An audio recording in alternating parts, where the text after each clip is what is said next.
Бүгүнкү күндө аялдардын укуктарынын бардыгы биздин негизги мыйзамыбызда, конституцияда жазылган жана андан тышкары көптөгөн мыйзамдарда катталган.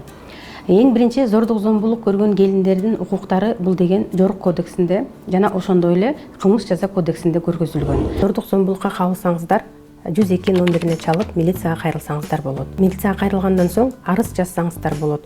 Зордук-зомбулук көрсөткөн кишиге мыйзамга ылайыктуу 3 күнгө убактылуу коргоо ордери берилет жана ошондой эле көчүрмөсү сизге дагы берилет.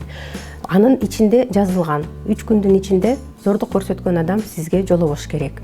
Андан тышкары 3 күндүн ичинде зордук-зомбулук токтобосо же болсо кандайдыр бир иштер улана берсе, арыз менен кайра кайрылып, зордук-зомбулук көрсөткөн адамга 30 күнгө чейин убактылуу коргоо ордери узартылат жана ошондой эле сизге көчүрмөсү берилет.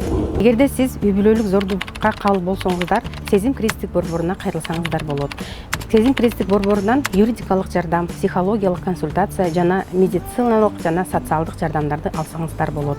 Сезим кризистик борборунун шелтеринде 21 күнгө чейин жайгашсаңыздар болот. Ал жактан дагы юридикалык, психологиялык жардамдарды алсаңыздар болот. Зордук-зомбулук деген бул денеге гана келтирилген залакат эмес.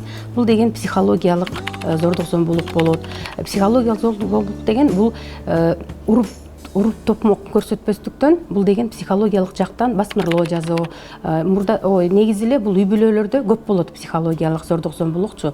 Андан тышкары дагы экономикалык зордук-зомбулук болот. Бул дагы үй бүлөлөрдө көп көрүнүш болот. Анткени деген кыз-келиндер деген көп учурда иштебей, үйдө бала менен, оокат менен отурган кыз-келиндерге жолдоштору иштеп келгенде ошо экономикалык зордукту көрсөтөт. Акчаны санап берип, же көп акча бербей, өзүнө каражат кетиргенге акча бербей, ошону деген экономикалык зордук-зомбулук деп айтып коет да.